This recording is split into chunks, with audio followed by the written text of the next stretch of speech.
What's going on, you guys? Welcome back to another episode of the Home Field Podcast. So in today's episode, I'm going to go over the Week 8 power rankings in the NFL. So I'm not going to go over all 32 teams across the league. I'm just going to cover who I think are in the top 10 and the reason why that I think they're in the top 10. Not only that, as most of you know, I am a diehard Patriot fan, and I'm going to go on a little bit of a rant just on how they've started the season so far. And then we'll wrap up the episode with a UFC 254 recap. We'll mostly talk about Khabib beating Justin Gaethje the other day in a second round tap out. So with all that said, guys, let's get into it.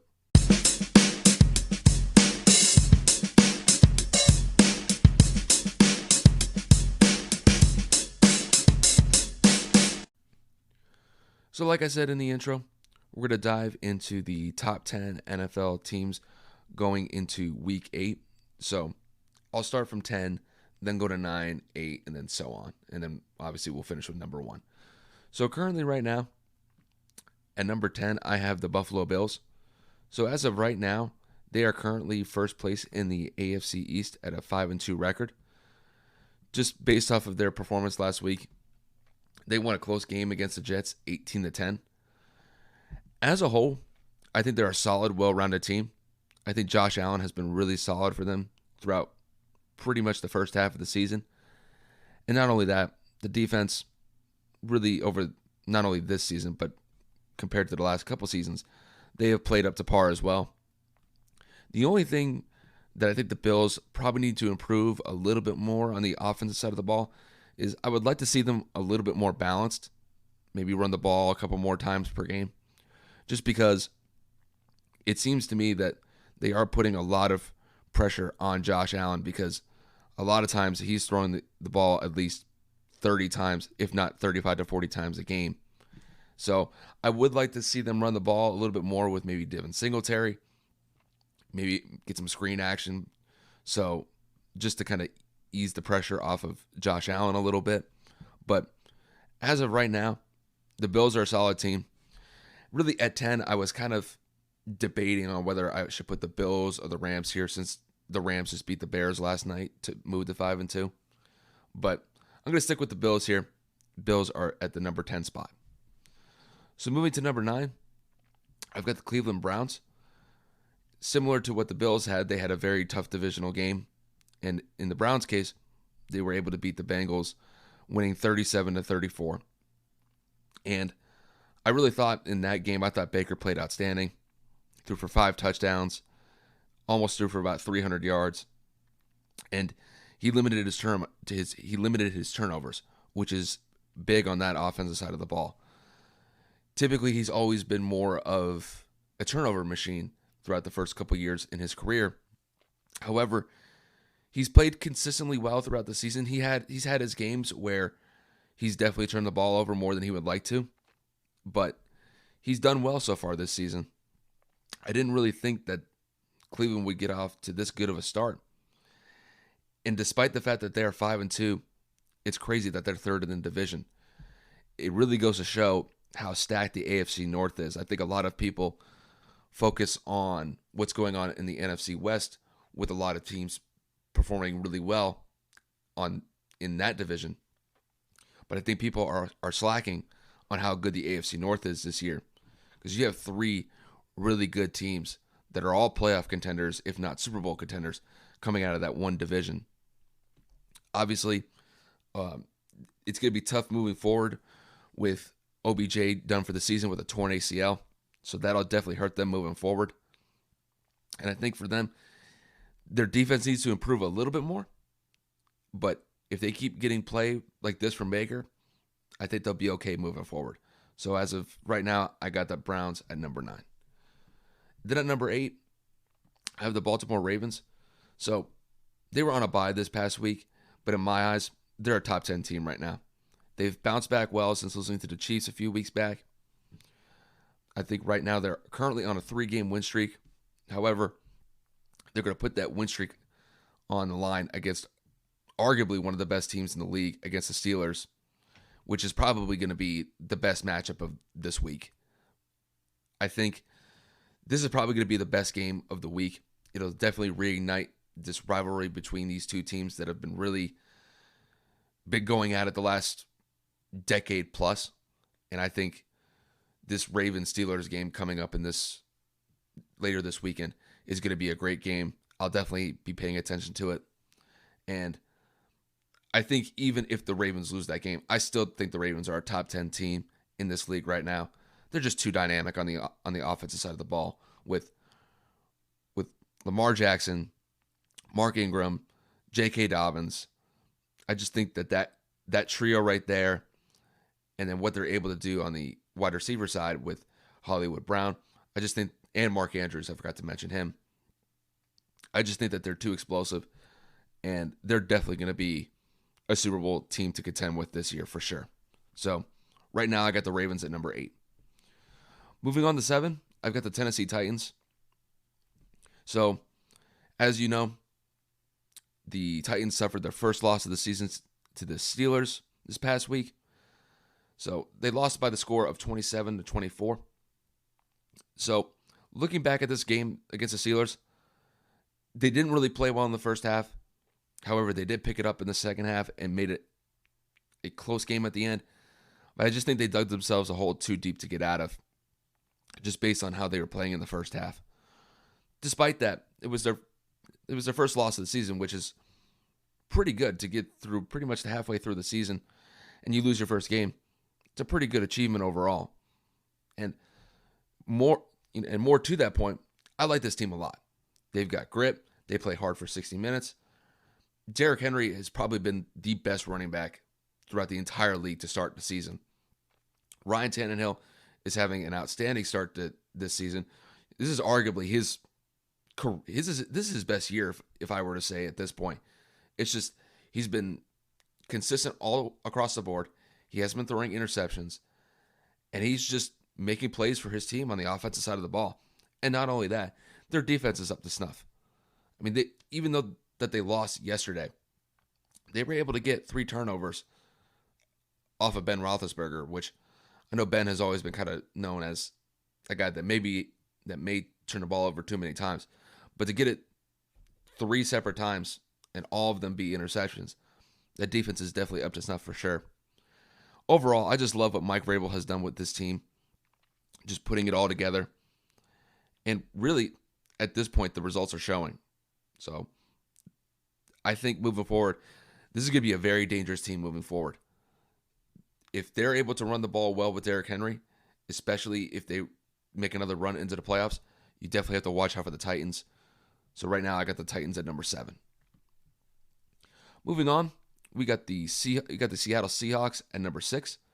So, to be honest with you, Seattle should probably be a little bit higher on this list because they should have won this game against the Arizona Cardinals this past weekend. So, the Cardinals suffered their first loss of the season by losing 37-34 in overtime to the Cardinals. They were up 10 points late into the fourth quarter, and that defense, which has been criticized to a certain extent this season, but has largely been covered up by the play of Russell Wilson, they finally bent too far and finally broke against Kyler Murray and that offense that Arizona has. Up 10 with only a few minutes left, and they weren't able to maintain the lead. And it led to Kyler Murray going down the field twice to set up their team to go into overtime. And then a mistake by Russell Wilson by throwing his 3rd interception in the game led to a game-winning drive, which led to a game-winning field goal for the Cardinals to get the win. Overall, I thought Russell Wilson had an off day. The defense had a bad day. I mean, it doesn't help when Russell Wilson throws 3 interceptions, which for him is uncharacteristic at this point. He's had one of the best starts to the season in his career. So they definitely let that game slip by. They definitely let really one of the best performances I've seen from a wide receiver this year go to waste. Tyler Lockett had 15 receptions, 200 yards receiving, and 3 touchdowns. And also, Tyler, I appreciate you coming up big for my fantasy game this week. If it wasn't for you scoring 50-some points, I think he scored 53 points in fantasy this weekend. So I definitely appreciate you coming up big. in fantasy this weekend. But it sucks to see a performance like that go to waste. Overall, though, Seattle's one of the best teams in the NFC. They are definitely a Super Bowl contending team. However, at this point, they should still be undefeated, but they let a game like this slip by, and they suffered their first loss of the season. So I got Seattle at number 6. So moving on to the top 5. At number 5, I have the Arizona Cardinals. Really, this is just because of the fact that they have been on a roll. They just beat one of the last undefeated teams in the NFC, and Kyler Murray is just lighting it up as far as I'm concerned. So Kyler Murray was outstanding yesterday, threw 4 touchdowns, came up big in the fourth quarter, especially late in the fourth quarter with those 2 late drives to set them up to get them into overtime. And you could really tell that Kyler is instilling a lot of confidence into this team.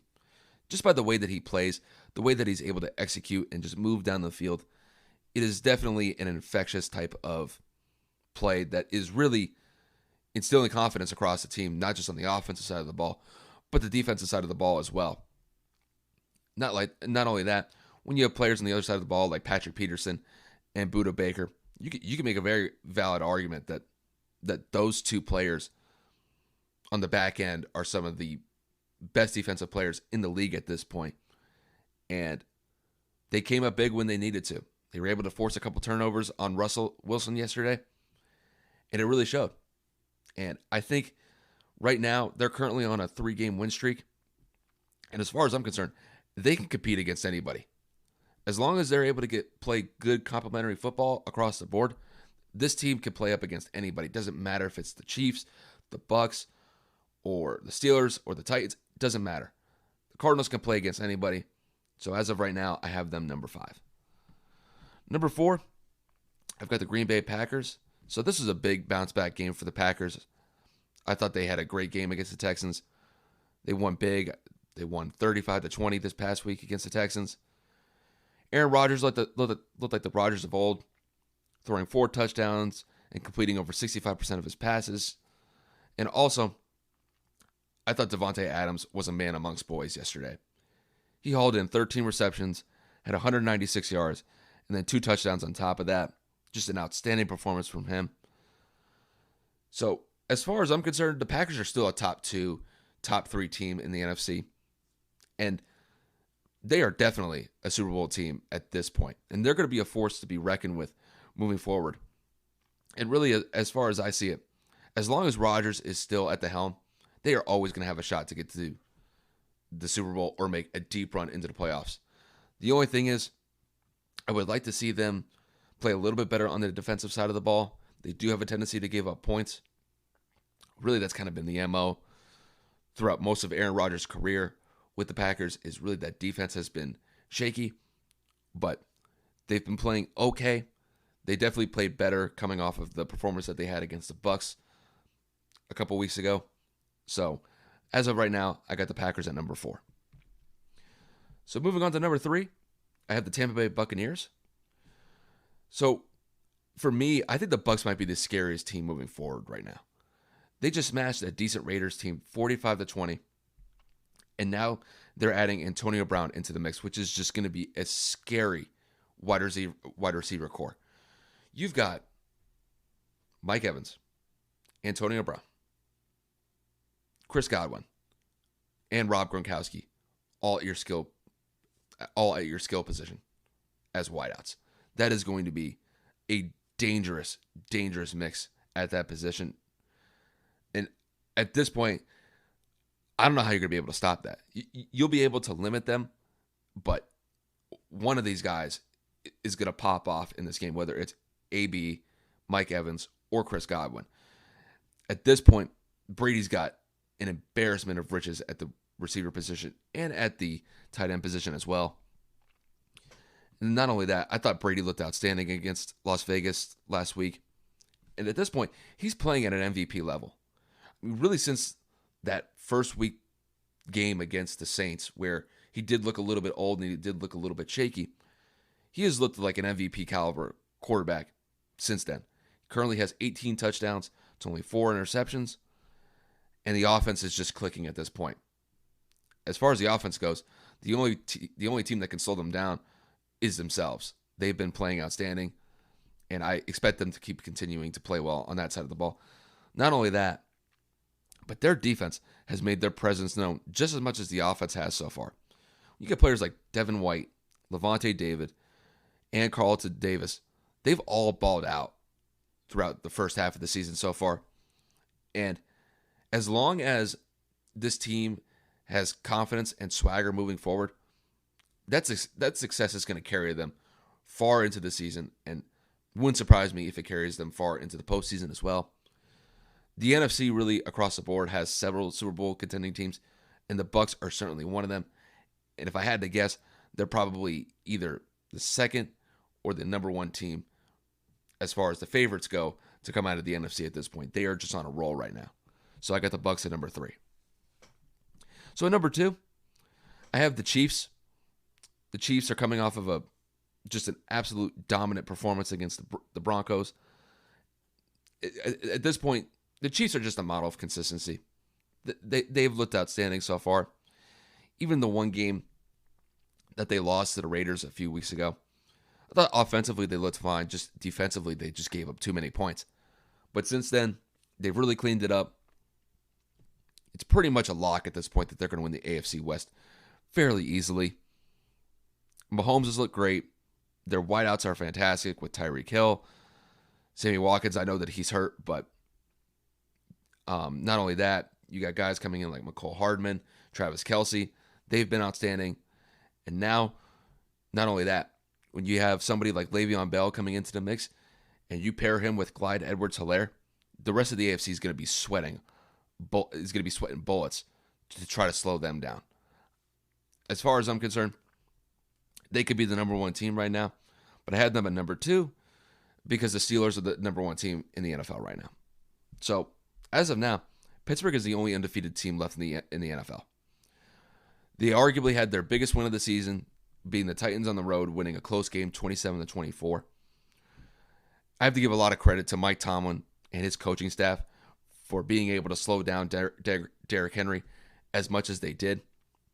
That is a monumental effort to be able to slow him down just based off of the start that he's had. And give a lot of credit to that defense. That defense stepped up in a big way, especially in the first half, to limit Tennessee to really get involved into the game. Not only that, I think Ben Roethlisberger has had a pretty good comeback year coming off of the elbow surgery that he had last season. Now, granted, he didn't have the best day at the office, threw 2 touchdowns, but did have 3 interceptions on top of that, so he's definitely going to clean that up. But even despite not having the best performance against one of the best teams at the AFC as far as I'm concerned, they played really well, and the defense has been solid. Their skill position players like Juju Smith-Schuster, Deontay Johnson, and Chase Claypool, they've been great. Obviously, they've been getting great production from James Conner as well. As this is a Super Bowl contending team, and if they keep playing at this level, they can compete against teams like the Ravens and the Chiefs. And as long as Roethlisberger is able to keep playing at a consistent level, limit his turnovers, and be able to generate points, this team has the ability to score 25 to 30 points every game. And so far they have across every game so far. So right now I got the Steelers as the number 1 team. And that'll wrap up the top 10 power rankings for week 8 in the NFL. We'll transition to the other side of the spectrum. As most of you know, I am a diehard Patriot fan. I've been a Patriot fan my entire life. But right now, the way that the Patriots have been playing, I'm starting to question where the Patriots are going to go this season. So they're coming off their 3rd straight loss. And to me, this is one of the ugliest performances I've ever seen by a Bill Belichick coach team. So they went up against the 49ers this week. And they laid an absolute egg. They lost 33-6. And to be honest with you, that score could have been a lot higher if it wasn't for Jimmy G turning the ball over. I believe he had two interceptions in that game. So the 49ers could have realistically put up 40, 45 points against that Patriot defense. It's just at I'm just not seeing a lot from this team. This is just not a good team. Cam has played awful so far. Really, ever since that Seattle game, he has trended downward in every single game since. I mean, let's pull up his stats real quick, just because I want to be able to show you guys just where he's at as far as his stats are. His stats are just, like I said, outside of that one Seattle game where he threw for almost 400 yards, he has just struggled to find his rhythm.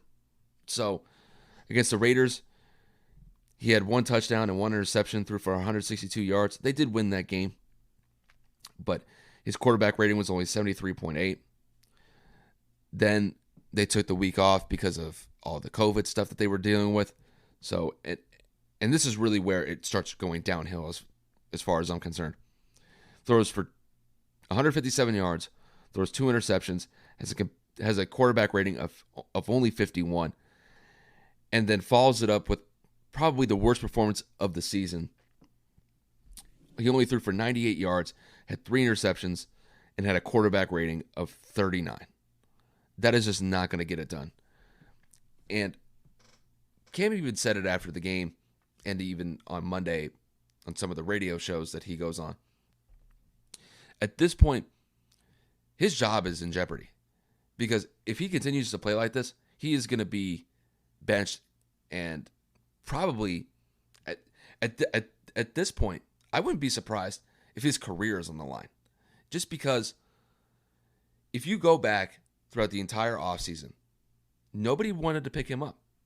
The Patriots were the only team that picked him up, and they picked him up later in the summer, and they got him dirt cheap.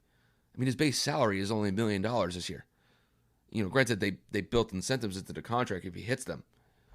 But he is not playing up to par. He's not playing up to what I think a lot of Patriot fans and I think the Patriots coaching staff had envisioned moving forward. He just has not played well, especially across these last couple weeks. He needs to get it together, because if they don't, he's going to really be held responsible for the offensive side of the ball and not being able to get it done. You have to be able to instill confidence into your team. And right now, the way that he's playing, it's just not happening. Granted, I think Cam is one of the best athletic quarterbacks I've ever seen, but he has never been a consistent, accurate thrower. There's only been a few times across his career where he's completed more than 60% of his passes. Now, so far, he's completed over 60% of his passes, but he has only 2 touchdowns to 7 interceptions. That's just not going to be able to get it done. So I think not only that, the wideouts that the Patriots have are just weak. I mean, realistically, Julian Edelman on most NFL rosters would be a solid number 2 receiver, but not a number 1. And then when you go down the list, N'Keal Harry, Damiere Byrd, Jacoby Myers, they're just not getting it done. And the reason why is they're not getting separation. And it's putting a lot more pressure on Cam to throw into really tight spaces, and he's not known to be a super accurate passer. So the wide receivers for the Patriots, they just can't get any separation from these guys. And that was really one of the reasons that Tom Brady probably ended up leaving, because he would constantly have to grill the receivers to get off of their defenders. And last year, moving into this year, it's been more of the same. So I don't really expect anything different at this point. And the tight end position has been non-existent. There's been nobody that has stepped up ever since Gronk left to fill that void. Their tight ends have been, I won't say awful, they just haven't shown up. And I think at this point, they have the least number of receptions from the tight end position across the entire league. And the results show. They're 2-4 right now. The defense has been shaky, to say the least, this year. and against the 49ers, they just got ran over by Jimmy G and really a fourth and fifth string running back. And this is arguably one of the best defenses coming off of last season. And they have just not played well. And I think in large part, there's no spark with this team. And I think Cam is going to be the guy that has to really deliver the spark to get this team going. Because if he doesn't play well moving forward for the rest of the season, the Patriots are going to be lucky to win 5 or 6 games. And the way that they played against the 49ers the other day, that might be a stretch. Because they arguably looked like the worst team this past week. And to score 6 points at home is embarrassing. I mean, the only other team that I could think that had a really worse game than them were the Cowboys. The Cowboys went on the road and only scored 3 points. But the Patriots were not far behind. And I'm really worried about Cam's career at this point. Because I like what Cam can do with his feet. I think he's one of the best athletic quarterbacks in the league. But he's got to be able to execute. And he hasn't been able to live up to that standard. And I think Patriot fans are just going to be at a point where they're going to move on from Cam if he continues to play like this. I just don't think it's going to happen. So it's definitely frustrating. This is my favorite team, and they are not playing well. And as far as I'm concerned, their season is on the line against Buffalo. They have to go to Buffalo, which is the number 1 team in the AFC East right now. And if they don't win against Buffalo, the season's over. I usually don't say things like that until around week 8, week 9, because that's around Halloween. I usually allow some time to pass, like in September and early October, to allow teams to see if they can develop some sort of chemistry and then develop some sort of identity to move forward. But the Patriots just don't look like they have it this year. If they lose to Buffalo this week, their season's over. There's no way that they're going to be able to bounce back. 2-5 start. It's not going to happen. It's just not in the cards for them this year if they lose to Buffalo this weekend. So it's really incumbent on everybody on that team to show up against Buffalo, or else their season's pretty much over. So with all of that said, though, we'll transition to this past weekend. We had a solid card for UFC 254. We're just going to focus on the main title fight that we had here between Khabib Nurmagomedov and Justin Gaethje. Honestly, this was a good fight that I was looking forward to. I thought that Justin would definitely be able to compete with Khabib. And throughout the first round, I thought Justin did well. I still think that Khabib won the round, but I think Justin made a couple good leg kicks. He definitely got some good punches in there as well. But Khabib was just too much. And in the second round, Khabib was able to get on top of Justin and was able to get. Now, he almost went for an armbar, but he didn't decide to do that. He decided to go. He went with a leg lock around his neck and was able to put Justin to sleep. And then he did that in the second round. I was expecting this fight to go maybe 3 rounds, maybe 4. I still had Khabib winning this fight, but I thought Justin would have been a little bit more competitive in this. But credit to Khabib, man. Khabib he's one of the greatest as far as I'm concerned. Not only just in the lightweight division. He's one of the greatest to ever come out of the UFC. He after the fight against Justin, he did announce that he was going to retire from the UFC. I think a lot of that had to do with the fact that his father was no longer in the picture. I don't know if any of you guys know, but his father did pass away from COVID-19 a few months back. And I think it definitely had a significant impact on Khabib's decision to retire. He did mention it in the the post-fight interview with John Anik. And I think for me personally, Khabib has nothing left to prove. Khabib has completely dominated that division and has taken it over for the last couple years. And nobody has really been able to stop him. Whether it was Justin Gaethje, Conor McGregor, Dustin Poirier. Nobody's been able to really compete with him. He really hasn't lost a round in that lightweight division in probably 3 or 4 years.